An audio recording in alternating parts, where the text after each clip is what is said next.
Hello student, welcome to my channel. Students, आप लोगों को यह जानकर काफ़ी ज़्यादा खुशी होगी कि मैं कक्षा 10वीं की जो आपको स्कूल द्वारा एक किताब मिली है, निदात्मक कक्षाओं हेतु मॉडल्स मिली है, जो विद्यार्थियों के लिए अभ्यास करने के लिए भरने के लिए दी गई है। तो उसे कक्षा 10वीं का मैं आप लोग समझाया अपठित का अभ्यास के संपूर्ण सोल्यूशन कराऊंगा, यानी कि आपको समझाऊंगा और भरवाऊंगा, ताकि आप लोग परीक्षा देते समय आपको किसी में कन्फ्यूजन न रहे और आप लोग बड़ी ही आसानी से कर सकें। वही किताब आपको इसीलिए ही दी गई है ताकि आप लोग इन्हें अभ्यास करके आप लोग पेपर अच्छी तरह से दे सकें, ठीक है? तो मैंने आपके जो पेज नंबर 1 से लेके मैंने पेज नंबर 4 तक पूरी तरह से कंप्लीट करवा दिया था।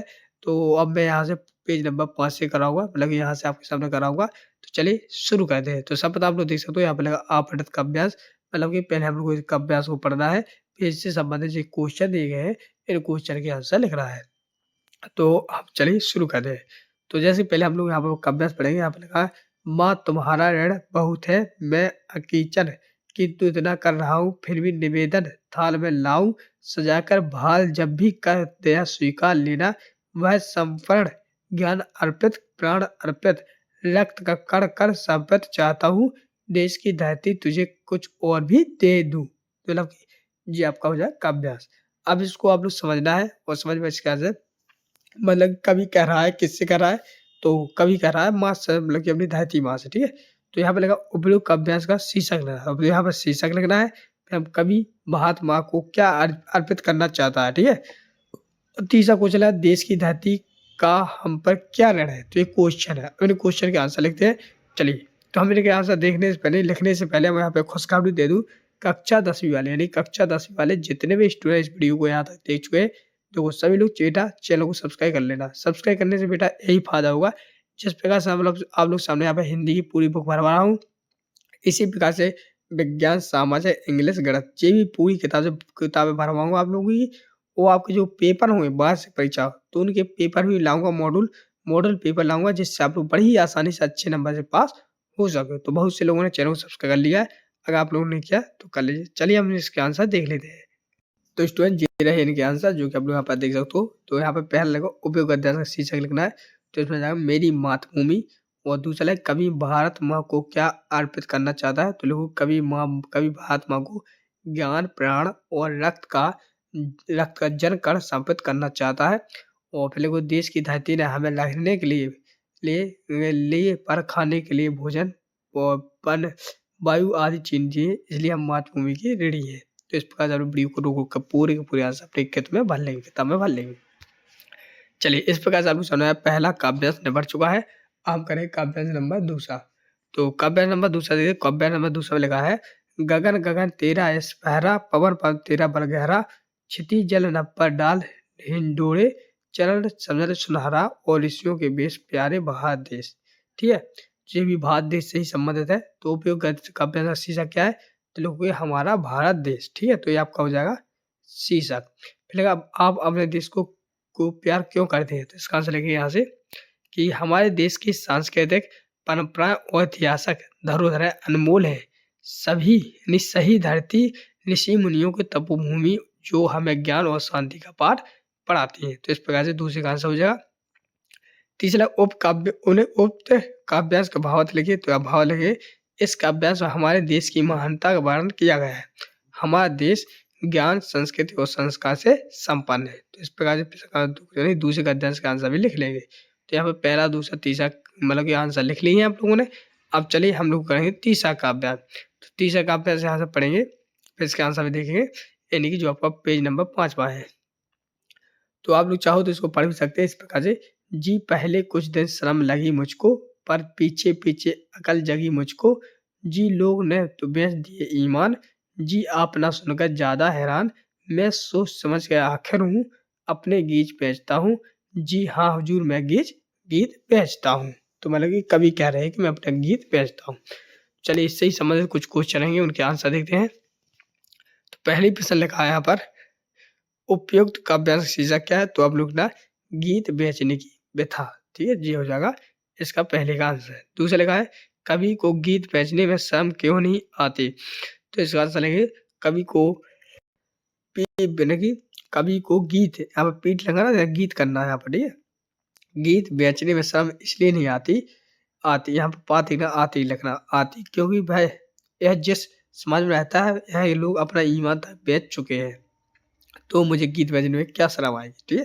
तो इस प्रकार से आप लोग जैसा मैंने लिखा वैसे बताओ, जहाँ पे गीत कर देना है, यहाँ पे आती कर देना बस। इस प्रकार से दूसरा आंसर हो जाएगा।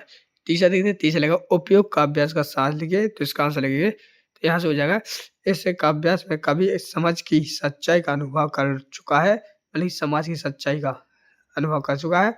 वह कहता है कि मैं तो सिर्फ गीत बेचता हूँ, लेकिन यहाँ तो कुछ लोग अपना ईमान बेच चुके हैं। तो इस प्रकार से हम लोग यहाँ पर पूरा आंसर लिख लेंगे।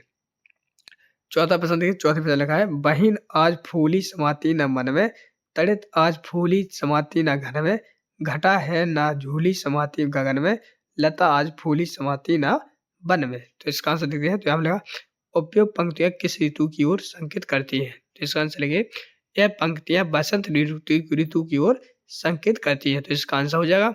दूसरा प्रश्न लगा है, बहन के खुश होने का क्या कारण है। तो इसका लिखेंगे, बहन के खुश होने के कारण बसंत ऋतु की सुंदरता और चारों ओर फैली प्राकृतिक की छटा है। फिर इसके बाद है उपयुक्त गद्यांश शीर्षक लिखिए, तो यहाँ से लिखिए, इस गद्यांश में बताया गया है कि प्रकृति अपनी संपूर्ण सुंदरता में खिल उठी है, लताएं और फूल अपनी सीमा से बाहर जा रही है, यह स्थिति बसंत ऋतु की है। तो ये प्रश्न का चौथे का मतलब गद्यांश चौथे का आंसर लिख लेंगे, जो कि वीडियो को रोक कर अपनी किताब भर लेंगे।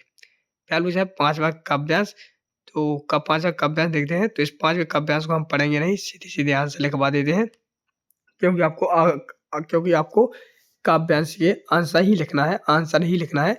बाकी अब मैंने एक समझाधी दिया है, बाकी आप लोग समझ लेंगे। सीधो आंसर देखना है, तो हम आंसर बता देते हैं। तो पहला प्रश्न लिखा है, मोची हर आदमी को किस रूप में देखता है। तो इसका आंसर लेंगे, मोची हर आदमी को एक जूते के रूप में देखता है।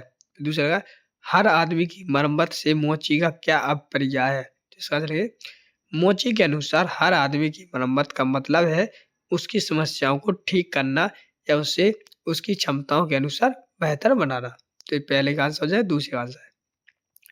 अगला प्रश्न देखते हैं, यहाँ पर आपका 6 पेज नंबर कंप्लीट हो चुका, मतलब पेजों के अनुसार ही आपकी किताब भरेगी। पहले का उपयोग गद्यांश का शीर्षक लिए या आशय लिखिए, इस गद्यांश में मोची की दृष्टिकोण को बताया गया है, वह समाज में ऊंच नीच के भेदभाव को नहीं करता, उसके लिए हर आदमी एक जैसा है, जिसकी कुछ कमियां हैं।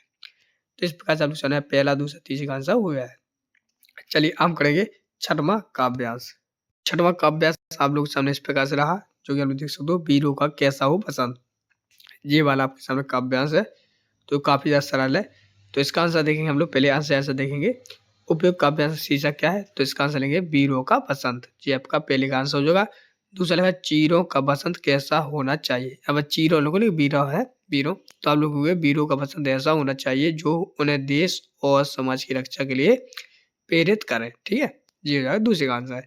तीसरा लिखा, उपयोग गद्यांश का भावार्थ लिखिए। तो लिखिए, इस काव्यांश में कवि ने वीरों के बसंत की व्याख्या की है।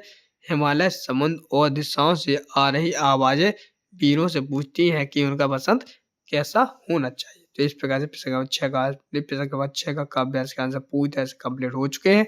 आप लोग 7वां काव्यांश देख रहे हैं। तो 7वां काव्यांश आप लोग सामने इस प्रकार से रहा, जिसको हम पढ़ेंगे नहीं, सेम टू सेम वैसे सभी जैसे हैं वैसे ही हैं, परंतु आंसर अलग अलग हैं। तो आंसर बता देता हूँ। तो पहला आंसर लिखाएंगे हम, काव्यांश का उचित शीर्षक लिखे, पैसे का बीज, ये हो जाएगा पहले का आंसर। अब हम देखते हैं दूसरा प्रश्न। दूसरे प्रश्न में कवि ने पैसों के पेड़ से क्या कल्पना की है। लेकिन कवि ने कल्पना की कि पैसे के पेड़ का फलदार फसलें उगेगी और वह एक अमीर व्यक्ति बन जाएगा। ठीक है, ये कल्पना की थी।